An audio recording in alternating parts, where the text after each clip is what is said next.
And we're live. All right, we're calling this meeting to order, and Teresa, would you take the roll, please? Trustee Burgo. Here. Trustee Gregg. Here. Trustee Johnson. Here. Trustee Young.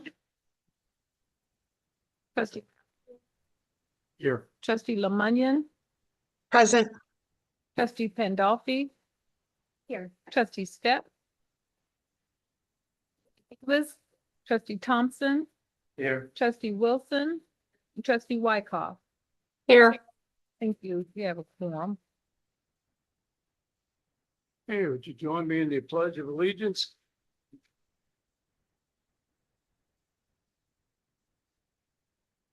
I pledge allegiance to the flag of the United States of America, to the republic which stands one nation, under God, indivisible, with liberty and justice for all. Thank you. You can be seated. Just got a short invocation, exhortation for us today. And I'm going to read a few verses out of James chapter 1. And these verses that I'm going to read, I think are really apropos to just how we live life and day to day navigation with people and places and things. So understand this, my beloved brothers and sisters. Let everyone be quick to hear, be a careful and thoughtful listener, slow to speak, a speaker of carefully chosen words, and slow to anger, being patient, reflective, and forgiving. And so those are three things that I'm constantly battling in my own life. I don't know about you, but I want to encourage one another. I just love how this starts out, my beloved brothers and sisters. Quick to hear. Sometimes I'm not the quickest to hear. As a matter of fact, sometimes I don't even hear what people are saying because I wasn't paying attention to it. Anybody ever happened? And I don't like that, honestly. So I'm just admitting my propensity to weakness, and be slow to speak. I always want to speak before I should speak, or maybe I shouldn't speak at all. But I didn't bother to wait long enough to find out whether that was the case. And maybe I would have a response later that would have been more profitable than the one I gave originally. That makes sense. So I always want to take time. So just speaking carefully chosen words and slow to anger. So we live in a world today that's not necessarily slow to anger. Things get fueled up, fired up, and just in a snap of a fingers. And so I've got to really caution my own self in that regard as I navigate through everyday life, different people, different places, different people we encounter. And so that's patient, reflective, and forgiving. And it goes on to say, the anger of man does not produce the righteousness of God. It doesn't produce anything. It just causes a lot of trouble when you get angry. And so I want to produce peace in my life. I want to produce those good things. And so I have to work on that. I have to work on me. And so anyway, I just want to encourage you all. So if you'd like to pray with me, Father, as we navigate through our time today, Lord, we want to use these verses as a way to just check our own hearts. We want to be quick to hear, slow to speak, and slow to anger. We want to be able to hear one another out, and we want to produce good fruit. Would you give us wisdom in making decisions today? Everything that's on our plates, Lord, there's so many things that come our way day by day and moment by moment. And so, Father, we want to really help be able to navigate through life day by day and having a peaceful life and pursuing peace with one another. In the name of the Lord, amen.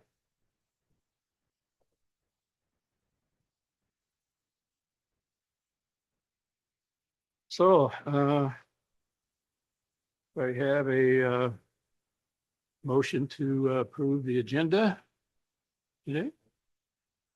Second. Okay, Lisa. We have a motion and a second. Trustee Burgo. Trustee Gregg.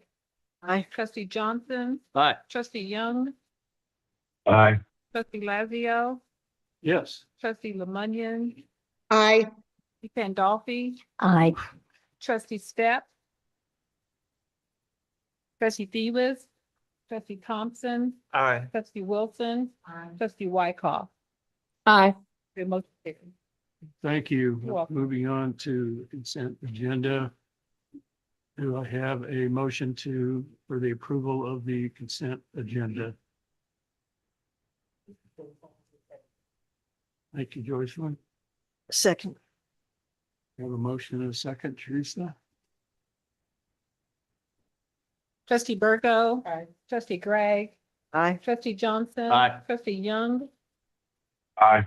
Trustee Lazio. Yes. Trustee Lemunion. Aye. Trustee Pandolfi. Aye. Trustee Step. Trustee Thevis. Trustee Thompson. Aye. Trustee Wilson. Trustee Wykoff. Aye. Motion carries. Thank you. I'd like to welcome our astute visitors to, this is not this is not your first rodeo. Just put it that way. We appreciate you guys being here. I just love looking out and seeing your faces because it really encourages my heart to know that you're there. So we love having you here. Welcome. There's no other correspondence. We didn't receive any today or throughout the past few weeks. And so I'll turn to Jeremy for the financial reports. Yes, good evening. We'll start this report with a look at our property taxes. This is a comparison of the collection of taxes from January 1st, 2025 through, July 1st, 2025 through January 31st, 2026, and then comparing that to a year prior. What we've collected year to date is $63.16 million. And last year we collected $64.34 million. So we're roughly about $1.2 million behind where we were the same time period last year. If you recall from the last month, that variance was closer to 4.5, almost $5 million. And I had commented last month that a lot of that had to do with timing. You can see a lot of that timing is cleared up in 30 days later. However, there's a secondary memo that's attached to my financial report that's also available on board docs for anyone who'd like to see it, discussing specifically concerns that we have with the Jackson County assessment process and the new county executives plan for tax credits. So I want to go into that just a little bit right here while we're on the tax slide, because it does impact the current fiscal year as well as the future fiscal years. So in December, Jackson County notified us that the new county executive had a plan to create a tax credit for any taxpayer that had been charged more than what the state tax commission authority claimed that they should have charged. There wasn't a lot of detail, but they were letting us know that essentially whatever that overpayment was, they're going to take that amount divided by 3 and give that as a tax credit to that taxpayer for the next 3 consecutive fiscal years. In January, we got a little bit more detail from that plan. They don't believe that they'll have the final numbers for you all until July, as we're working our way toward the assessment process for the upcoming tax year. But what they shared with us was that, let me back up. In addition to that, on the residential side, the county executive also told commercial taxpayers in the current year to not pay the amount that was on the bill because it was incorrect, to pay what they paid last year. If they wanted to add, I believe it was up to 10%, that was up to them. But essentially what they said was, if you pay what you paid last year, you won't be late. We'll get you your actual tax bill pay the balance without, notice penalties, late fees, et cetera. And so the county shared with us that our portion of the commercial tax credit in this year is just over $2.13 million. So that is revenue that we had originally planned on giving that we will not receive in the current fiscal year. Just addressing that issue first, I recommend to you all, I recommend to Aaron as well, that initially the general fund was going to make a $2 million transfer to the capital fund for future capital maintenance expenditures. I believe that can be delayed this 1 year to help offset that loss of revenue, because last year we were only going to send 1.5 million. We actually ended up sending close to 5 million. So the capital maintenance plan is sort of pre-funded, if you will, for at least 1 year, if not multiple years. That should really help the library to navigate these tax credits as they start coming back. So that's what's going to occur in the current fiscal year. Revenue we originally anticipated will actually be short by a little close to $2.13 million. Then the tax credits begin next year, so 26, 27, 28, and we currently anticipate that tax credit being around the same amount, 2.12, 2.130, somewhere in there, every year for the next 3 years. So the county has indicated that they're going to get back with us before July to sort of give us that final number, but then we won't get the official word until they certify those values for the upcoming tax year. I think that's all I have to say about Jackson County's tax credit plan. I'm sure there are questions. I'll try to answer them as best I can. Yeah, so anybody has any questions? Go ahead. This is Lori Lemunion. I have a question. Jeremy, what about the Clay County taxes that were delayed for the senior citizens through January 31st? Do you have an update on that? Not much of an update. They're starting to trickle in. As you can see, the Clay County is still behind last year, but not nearly as much as they were a month ago. In talks with Clay County, we feel like over the next several months, we should get those payments.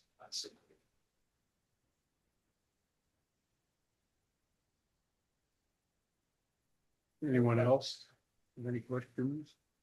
Yes. I know it's a lot to process, but I just want to assure everyone, obviously there may be an effect on year-end spending, although I think it's avoidable. I'm not too concerned about that. But this will affect our budgets in the years to come.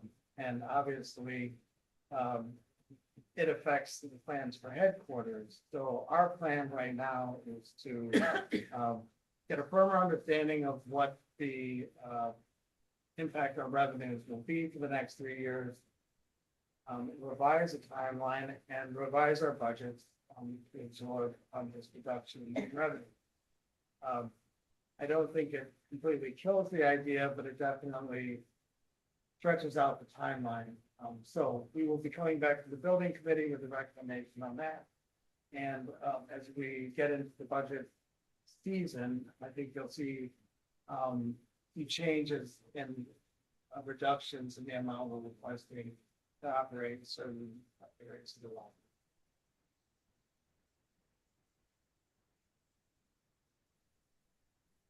Anyone else have any questions?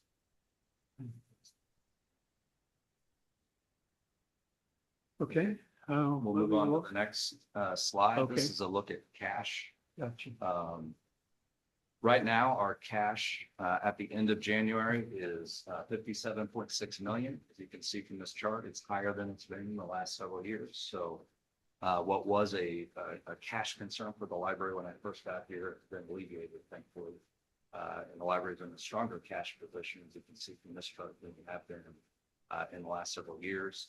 And based on our current projections for expenditures and even including the reduction in revenue from the county, we anticipate that we'll be in this fiscal year with a better cash position than we've had the last several. So that's some good news in terms of cash. Moving on to the next slide, looking just at the general fund. We've already discussed the revenues, but total general fund revenues for the year is 58 million, about 98% of where we thought we would be at this time. And expenditures are 33.37 million, about 87% of where we thought we would be at this time. Nothing really new to report on the expenditure side. A lot of this we believe has to do with timing of things. The next slide is the capital fund. Not much to report here. Revenues, interest earned on the cash and the capital account is $396,000. We've spent just over $108,000 on the headquarter project. We've spent just under $803,000 on the 4 or 5 capital replacement plan projects. The biggest one being the roof at MDC and the parking lot at Antioch. There's also some money spent on Colburn Road, the Colburn Road range for entrances and exits. You all have discussed previously. And so year to date, revenues from expenditures, we have a excess of expenditures over revenue for $504,000, almost $505,000. But as you can see, significant cash in this fund for those projects. Question on that. I saw it Coleman Road today. I guess they're now doing the second part of the parking lot, or they started that work on doing this second egress and ingress entrance there. I don't have a lot of information, Sarah. I don't know if you have any more, but yes, they have started the second, the one. Speaker just left the room. I don't think, I plan on that. Yeah. Anyway, when she comes back, That's fine. Yeah, because I know that they're out there today. yeah. Oh, yeah. And they park, it was great. They used our parking lot to park in. Yeah. So it really looks heavy out. You drive by, take a picture. It's loaded. The last slide of my presentation is looking at the health insurance fund.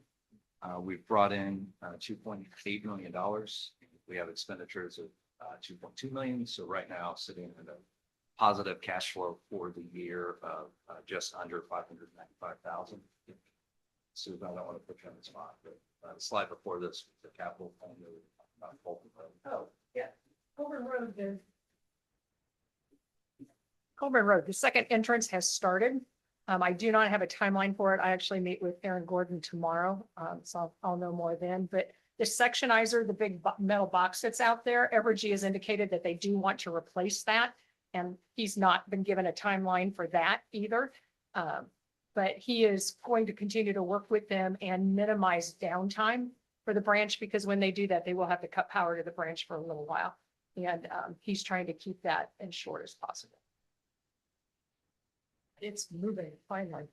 Finally. Okay. Those are all the comments I have on the financial report. I'd be happy to answer any questions that you all have. Any other questions for Jeremy? Thank you, Jeremy. Appreciate it. So move along to reports and presentations. So Aaron. Right, I've done 2 topics. We'll touch on 2 subjects today. We're going to talk about Library Advocacy Day, also known, Library Advocacy Day, and we're going to talk a little bit about what's happening at Midwest Genealogy Center. So we'll start with the most exciting stuff first. Jim, that was a joke.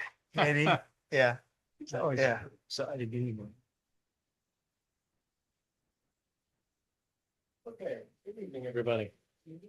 So, as Aaron said, February 3rd, we went down to Jeff City for our annual Library Advocacy Day. 8 staff and 2 trustees, both of them here in the room. Michael and Bob joined us down there this year. And as we do every year, we meet with other libraries from across the state, talk a little bit about how the legislative session is going, and then we all filter out and head to speak with our legislators. We, for for those who don't recall, we have 33 legislators across our library district, which is a big group, which is why that many people go down. So we make appointments. We got to visit with quite a few of our legislators this go around. Sometimes we don't have as much luck and they're in session while we're there, but this year we did pretty well. Talk to them about current legislation that affects libraries, talk to them about state budgets. And then kind of most importantly, a lot of times what we're talking to them about is just things happening in their libraries. Because as much as the things they're doing affect us, you know, what's happening in their libraries affects the constituents in their district. And so we want to make sure they have a good connection to what is happening inside the libraries back in their home district. So we had great conversations. We were well received. Several of them thanked us for coming down. They particularly like it when the trustees come as well. So thanks to you all for coming. And if any of you can come in the future, that would be great. And with that, I don't know if what anybody. I don't know if either of you have anything to share. That's fine. If not, Well, I'll share just a few comments.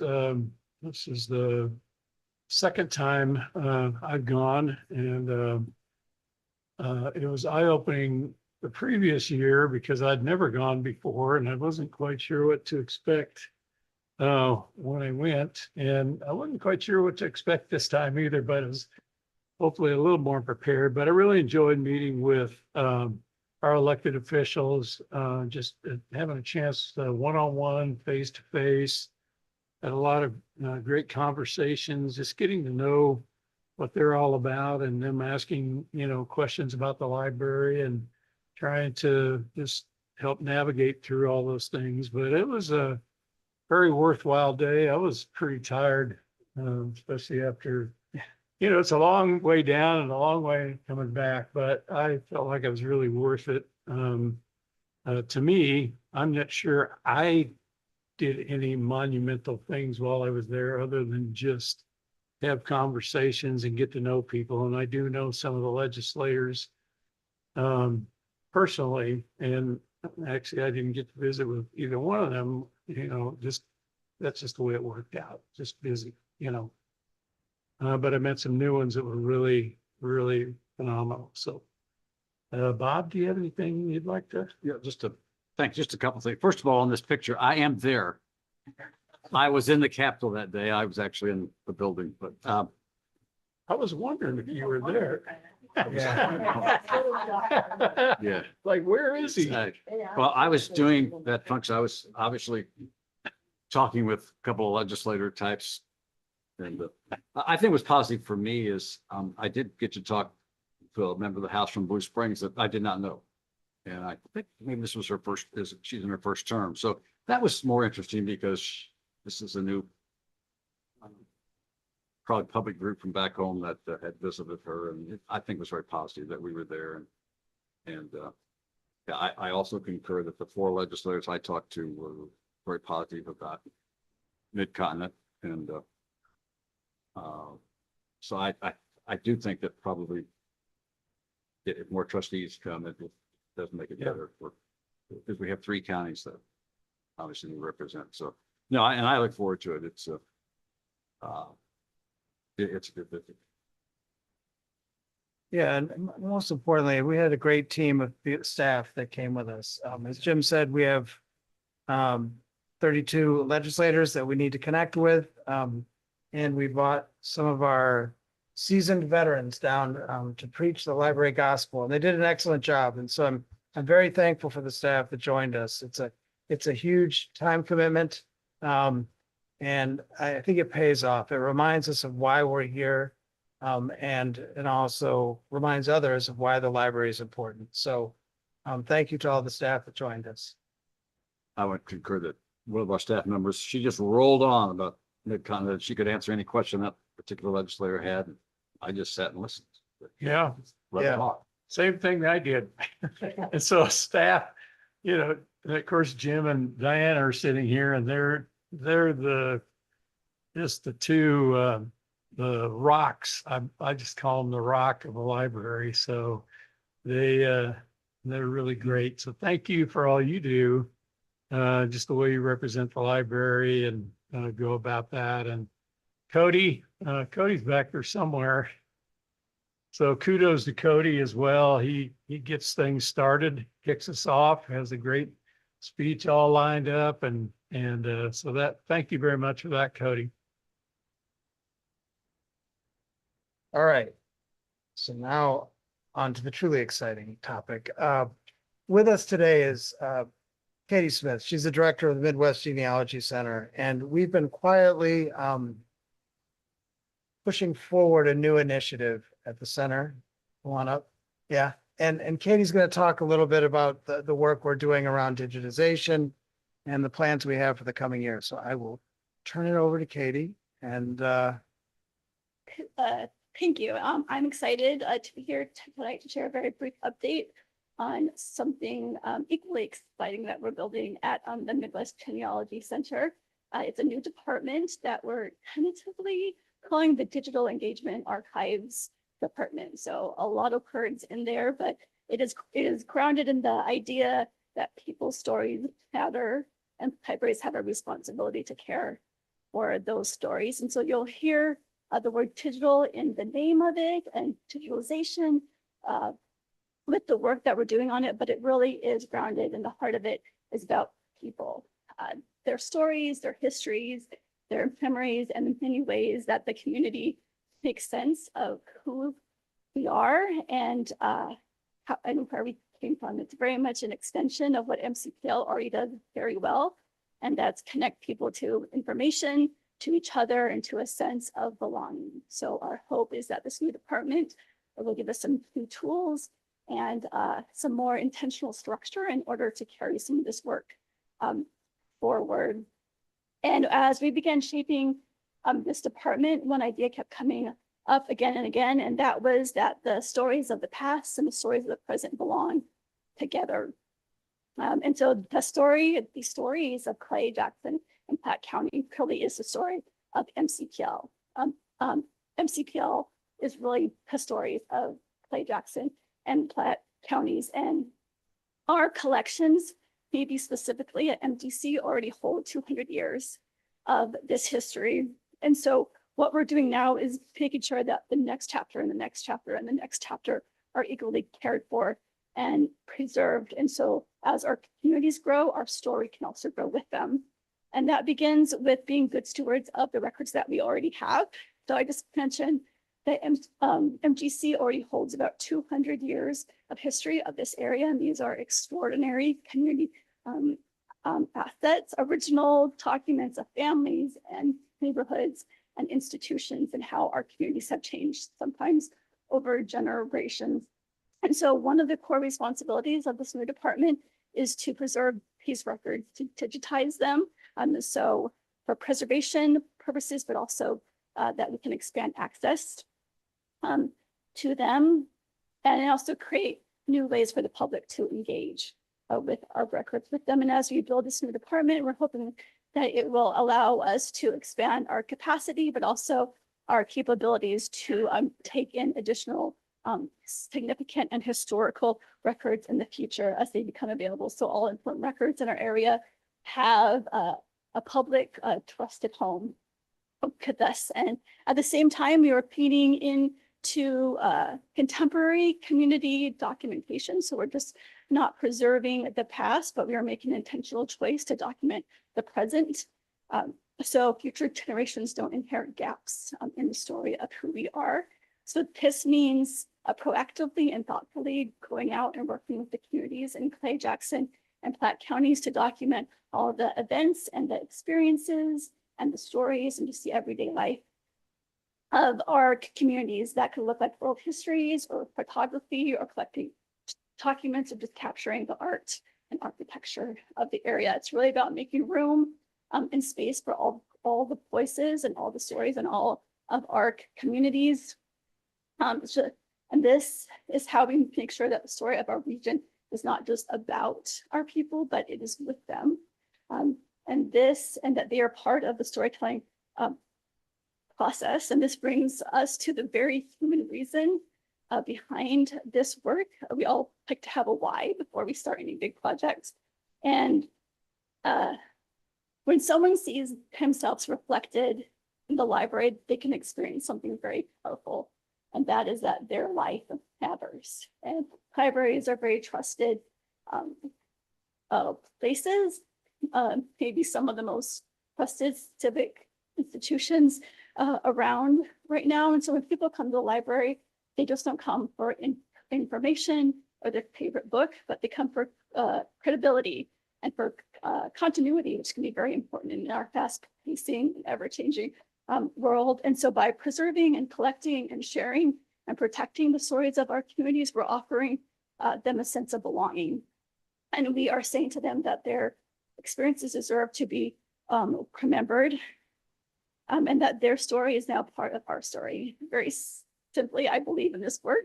I believe that this work matters because the people of our communities, they matter to that. And beyond that, this work aims to strengthen some of MCPL's broader goals.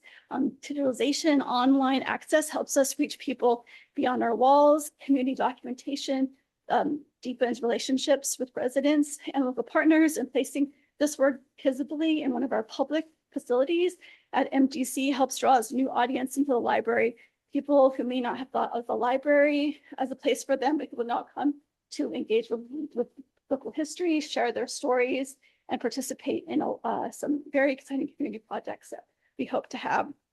And for this work to work, we have to have people there. And so we recently brought in a digital collections manager to help guide this work. And he brings a lot of experience and creativity and passion to help shape how these stories are preserved and experienced both in the building and online.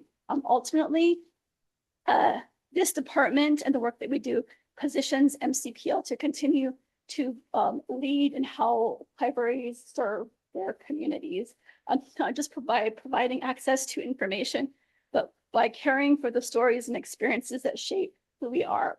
We're preserving our region's history while making sure that the library, that their stories, our current stories, aren't lost for time. And we're building something that MCPL can be known for, a living archive that grows with our communities, honors the people who shaped our communities, both past and present, and hopefully create really meaningful opportunities right now for people to feel seen and heard and connected. So we're very ambitious in this work, but we are very excited to get started. So thank you. Thank you, Katie. Wait, don't go anywhere. Yeah.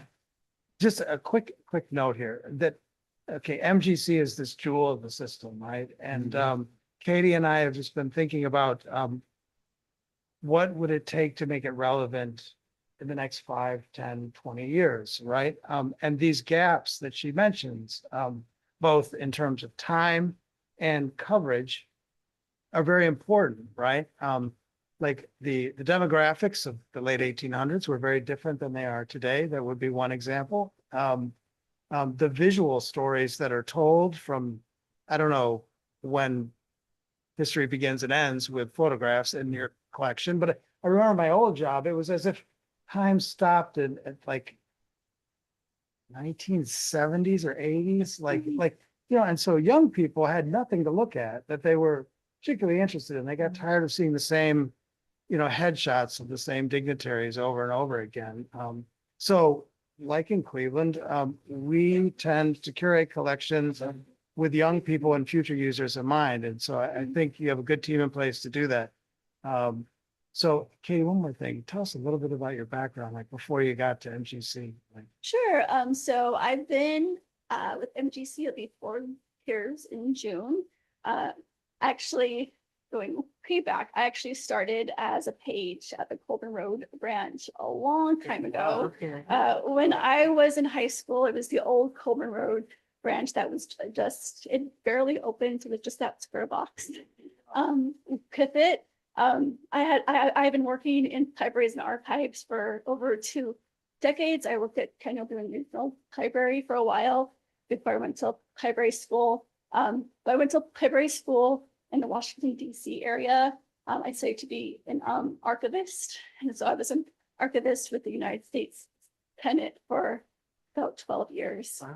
With that, COVID changed a lot of things with it. And so when I was working that, I decided to come back home. All of my family's here, and come back home to MCPL. And so I am very excited. I have the best job in the world. I love the work we do. I'm very passionate about it. I have a great team, and I just see the potential for MGC, but also for MCPL to just really feed in a lot of innovative, in a lot of fun ways. And so this new department, I think, is going to do a lot of amazing things.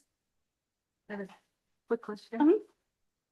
I think, thank you so much for coming and talking to us. I think this is a great addition to our offering.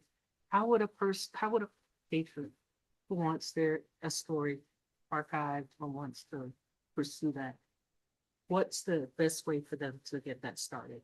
So we already have several programs in place at MGC. We have our Tell Me a Story oral history project that they can make recordings. We have equipment both for them to check out and also on site for them to record. And they can have copies for themselves. We put it on a flash drive completely free and give it to them. They also have the opportunity to add that story to our archive that we're building online with that. We are hoping to do, we have our self digitalization lab, the memory lab already at MGC. It's very popular. I think I have learned more about VHS tapes than I ever thought I would have to know in the year 2026. But people come there to digitize their VHS tapes, their audio cassette tapes, their photos, their slides. We do thousands and thousands and thousands of slides every year with that.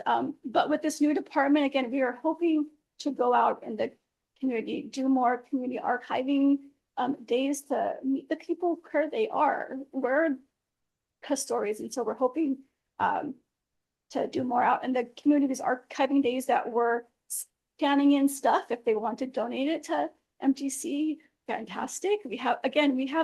I feel like our archives is kind of hidden treasures of MCPL. Again, we have records that predate the Civil War, original records in our archives there. And so we're hoping to grow the archive, and so have these more community archiving days where we're out in the public, we're talking about archiving, we're celebrating Clay, Jackson, and Platte counties, and then find different ways to connect with people to help them tell their stories, both for themselves, but also to add to this beautiful archive that we're creating. Thank you. All right, thank you. Perfect, thank you. Thank you.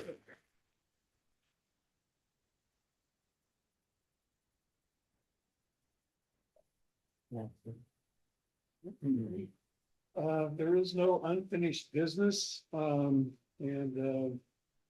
any new business? Not today. No new business today as well. So, any announcements, or when we need the library and directors report? Do you have anything else? I do have a few things to say. Okay. Well, thank you to Jen and Katie for both speaking. Right, just one little thing just to button up Katie's remarks. I asked Katie about her background to demonstrate or to remind everyone that much of the work we do requires special skills and training, right? Sometimes it's overlooked, and we could not run something like MGC or the collection development department without a team of people who have these very unique skills that really just apply to our field alone. So anyway, thank you so much for committing yourself to this profession. We're very happy to have Katie and everyone else within the organization. But I just wanted to mention that. And one more thing I wanted to mention is that you asked about stories, right? And not to be a downer, but procedures and policies really is what gives shape to the organization, right? And a collection development policy gives us purpose and really tells the story. Were it not for a collection development policy or a reconsideration policy or a meeting room policy, I think we all would agree life would be quite chaotic at the organization. And in regards to MGC, without a clearly defined collection development policy with priorities, it would be much like looking at what's in the images folder on a person's cell phone, right? A bunch of duplicates, hard to navigate, and really not communicating much about our history. So this is a lot of the advanced work that we're doing. It's not sexy, it's not headline worthy, but it will pay off. And I think by the year's end, you will start to see some of the fruits of our labor. So again, thank you to Nathan and Katie and everyone else at MGC who are doing that hard work now. So that's that. All right.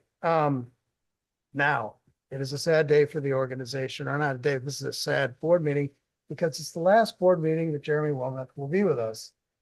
Because he's crossing the border into Kansas and gonna bring his talents to Leawood, as LeBron said, right? Or no, he was gonna take his talents to South Beach. That was South Beach. Right. But I just want to take a moment to reflect on the work that Jeremy's done over the past 2 years. I mean, he truly has made a real difference at the organization. He's transitioned us to a modern accounting system where we can track expenses and run reports much more easily than we did in the past. He's built his department into a team of, what is it, 5 people now or 6? Forgive me. 5, yep.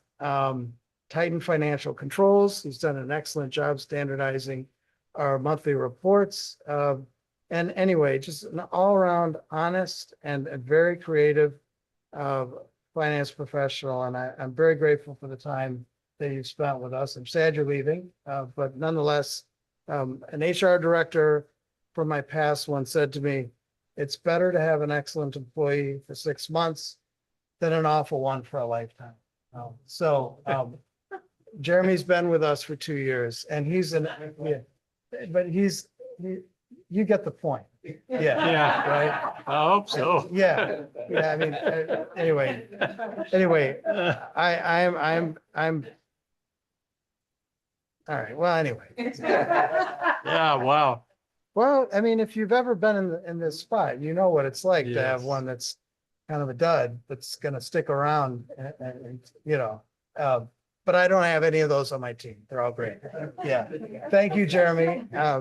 Yeah, and I really, I'm very thankful, and I hope all goes well for you, and I wish you the best in your next job. And in my note to you guys, I did say that our interim CFO would be here today. That date's been pushed back to the 23rd, I believe. Is that right, Jennifer? Right? So you all will get a chance to meet him, and we're happy to have him on board. Jeremy, do you have anything you want to say? Well, no, I hadn't planned on saying anything, but Speak from the I do heart. appreciate the opportunity I've had to work with the great people here at the library.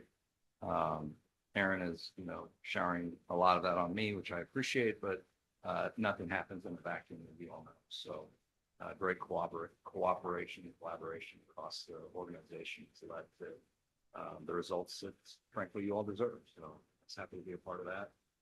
Look forward to watching from afar. It's the great things that are in the future for you all. So thank you.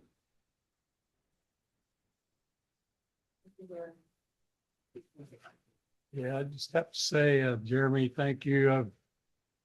I've just been amazed.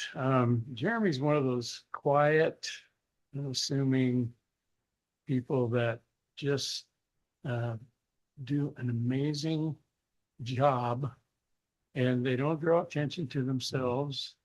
They don't even care about that, but they get the job done in an amazing way. And Jeremy has come in and really taken MCPL financial, the whole picture, and brought it really into a beautiful picture. Thank you, Jeremy. You're just a quality man, and I appreciate you. And let us say thank you on behalf of all of MCPL, the board. Appreciate you. Thanks for diving in, boy. You had to dive into some stuff when you came. Thank you. Amen. You could tell. All right. With that, please forgive me. But I want to talk about something that's relatively mundane. We do have the MCPL monthly report here. You can look at it. There's some magnificent pictures of me and my team, and the wonderful events that we do. But over the past month, questions have come up about our policies and our procedures. And I think it's worth devoting just a little bit of time as to why we adhere to policies and procedures, and most importantly, why they're important for the public to know about. The first thing would be, for example, our meeting room policy. Like, just to put things into context, on any given year, roughly 65,000 people reserve our spaces in our branches, right? So 65,000 reservations for things like private study rooms, community rooms, medium-sized rooms. It's quite a staggering number that we process. But that right there says that there is demand for our spaces. And to reserve that space, we have to adhere to certain policies and procedures, mainly because these types of spaces are classified a little bit differently than staff areas, right? Because we're making them publicly accessible, they're considered limited public forums, right? And once we open it to the public, that is how they're defined by the law. And if you don't know what a limited public forum is, in essence, it allows speech, but only within defined boundaries. And by boundaries, we mean broad categories like a community meeting, maybe educational, something like that. And within those boundaries, all viewpoints must be treated equally, right? So to back up, who are these 65,000 people that are reserving our rooms, and why are they reserving them? And the purpose for those rooms groups into some pretty broad categories: educational learning activities, which could be like book groups. I think we have a book club member here, study sessions or other educational programs, community and civic engagement, which would be like nonprofit meetings, sometimes political forums where legislators come and have town halls. Sometimes legislators even come and do office hours in our branches. Professional development for corporations and nonprofits, personal and social gatherings, and a good number of religious and spiritual activities. And what we mean by this would be prayer service, Bible study, actually church, I think, at a couple places, right? Yeah. But we do all this without regard for what's being said or actually done in the meeting room, provided it doesn't break the law and provided it doesn't disrupt library services. So we have policies that kind of explain that. And when you sign on to it, you're agreeing to conform to the library's code of conduct, and then we send you on your way. I am a bit of a privacy nut, right? Like, I don't think it's appropriate for me to monitor what's said in a meeting room. I don't think it's appropriate for us really to get down into the nitty-gritty of what you're doing inside of that room. We do have a box on our form that gives you the opportunity to explain the purpose of your meeting, but it's not required. And I think that's a best practice for libraries. Although I would be interested to knowing it for marketing reasons and maybe and other kind of curiosities, but for the most part, we don't ask, right? Most importantly, with this space, unlike a library-sponsored program, we don't endorse anything that's going on in these rooms. In fact, we actually prohibit people who are holding meetings in our rooms from producing flyers that have our logo on it, because it would be an implied endorsement of a viewpoint that we may or may not agree with. You know, and then just to take it one step further, if, for example, we were to cancel a reservation because we didn't agree with a viewpoint expressed by a group that reserved the room, we would be opening ourselves up to some sort of litigation. I remember back a while where in California, there's this fellow, Kirk Cameron. He produces a line of children's books, and he has opinions about libraries, or he did at the time. But he would often go around, rightfully so, and reserve meeting rooms to read children's books to people. the professional organization that represents libraries kind of maybe made a misstep in regards, and where they advised people on ways that they could legally restrict access to organizations like his. I think I got this story right. I'm certain I do, right? And that would be one example of what we're not supposed to do as a profession, right? Kirk Cameron, regardless of what you think of him, actually, what's it, Saved by the Bell? I like the show. Growing Pains, yeah. But he had every right to use the space. Just as the ham radio operators that use it out in Blue Springs North. And so cases have made it to the courts, and when you can demonstrate that there's bias, right, in restricting access, the libraries always lose. And so we would like to avoid that, which is why we tell staff and we tell the public and all of our stakeholders that we truly are a neutral organization, and all are welcome. So that is my stump speech about meeting rooms. And I do want to touch on another topic from our last meeting. We had a member of the public who came and had some questions about some titles in our collection. And she asked 3 questions, which I fault myself for not answering them directly. However, we've answered them now. She asked us, would these titles be considered for relocation? What are the policies at the library to determine age appropriateness? And were we aware of the content in the books? The short answer for would we consider relocation is yes, right? There's a process that we have to follow to actually make that recommendation. She asked, what are the policies at the library to determine age appropriateness? And I'm going to read what Susan so eloquently wrote back to this member of the public, but it's selectors rely on primarily on publisher recommendations when determining where materials are placed in the library. Age level is generally based on reading complexity, including word count and vocabulary. Because of the size of the collection, we're not able to view all the content that we purchase. Actually, selectors don't view the content. They're ordering it and it's going to the cataloging department. We also recognize that parents and caregivers are best positioned to decide what is appropriate for their own children. Now, when this person came to speak, it was evident to me that our process is not easily found on our website, right? And the criteria we use to evaluate our books also isn't in writing, right? Or accessible to the public.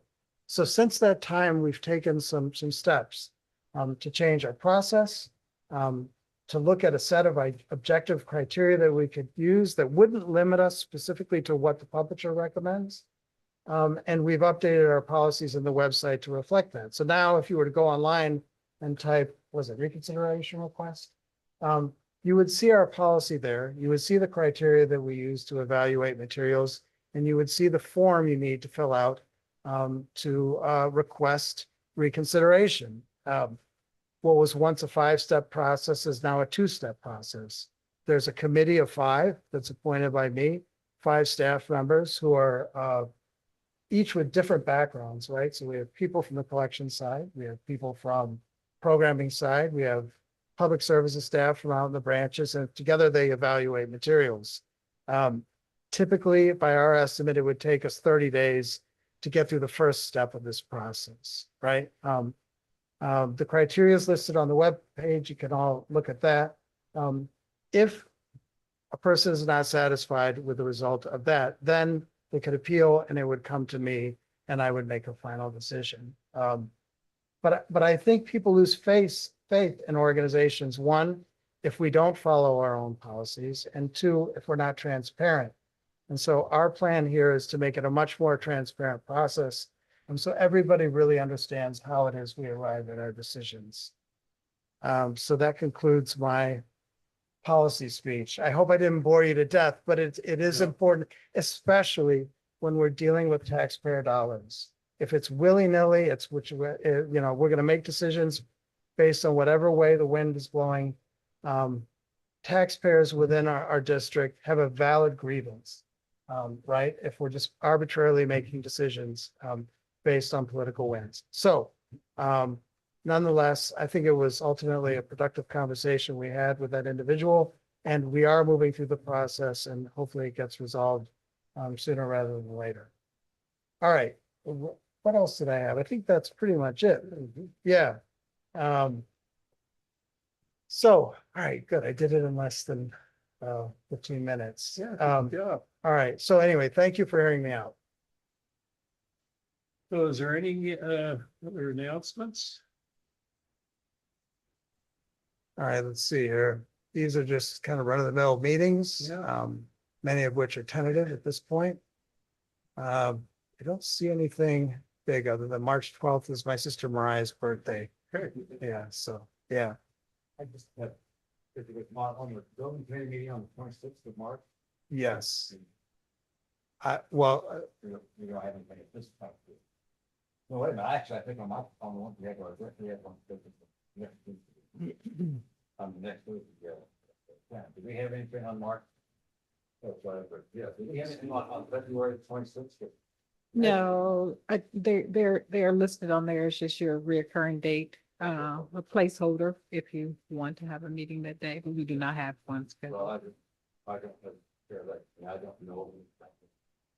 Nothing pressing. I think March, we definitely will need to meet. So. All right.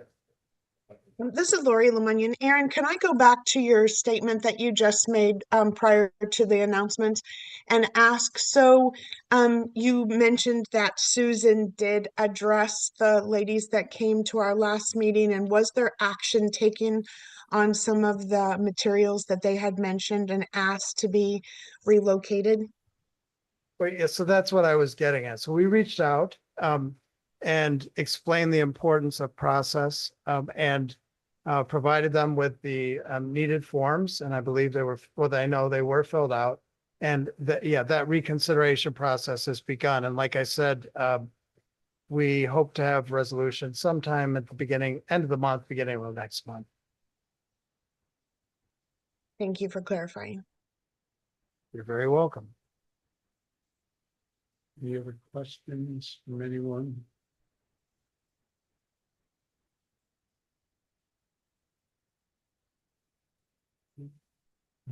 Any trustees' comments?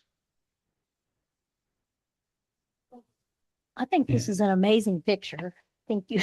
I think it needs to be framed, except for Bob. Sorry that you missed it, Bob, but it's really good. I think it needs, you need to put it up in here somewhere. So anyway, it's my comment. Thank you. I just want to say, based on what you were just describing, I really appreciate the thought. I can't hear. I didn't turn my microphone on, I'm sorry. I said, I really, Aaron, appreciate the methodical way that was handled.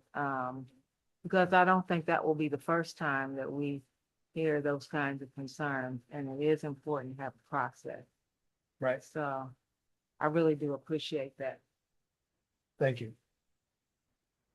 I've told my staff, I had the opportunity to live overseas, and that there was this practice in the country that I lived in where you essentially could petition the royal family in a way, and they would hold court. So there would be this long queue, and if you could make it to the Emir, your life would change overnight, right? I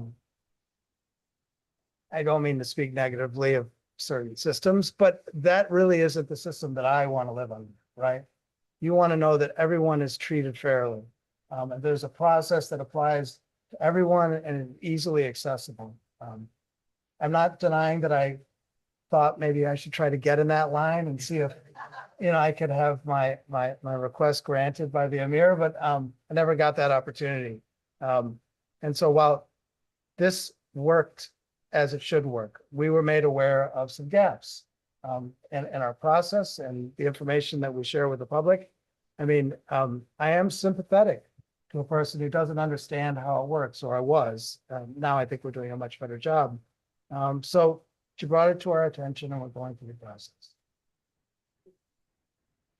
Ron, you have a comment? Right, yeah, just a few very general comments. First of all, I really appreciate what Katie presented it. I thought it was really quite fascinating. And to the extent we can have more information during the meetings, I think it would be just immensely valuable. It gives an insight beyond just numbers and general descriptions to have the people there presenting as we had tonight. So wonderfully, it was greatly appreciated. And also, I'd like to just join in as a recovering CPA that Jeremy will, be living a great difficult actor with the follow. He presented himself good time here with just immense hearing and stature and the height of professionalism, and it's going to be fairly missed. So, we all wish you the very best. Godspeed, friend. And the last comment, I think about the availability of the rooms. One thing I've noticed that there have been a number of programs that the library made space for that I found particularly unattractive. Nonetheless, I know that if the library would have spaces for things that I like, I find people equally, if you will, disgusted with what I would present. But what I like about the library is that we provide a neutral, empty space that's walls, floor, temperature appropriate environment. And the library says, knock yourself out. We're not involved. And I just very much appreciate that approach. That's it. Anyone else? Along, Yeah. I think that the library is offering a unique opportunity to our community to develop. And I think that is essential, the library services is central, I think, to a society. Learning is listening to another language. Can you please speak in your mic?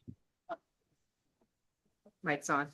I think it's important that libraries continue to provide those essential spaces for people to collaborate, to communicate, to get along, to share space, to share information, because we get lots of information from books, but where does the content of book come from? It comes from humans.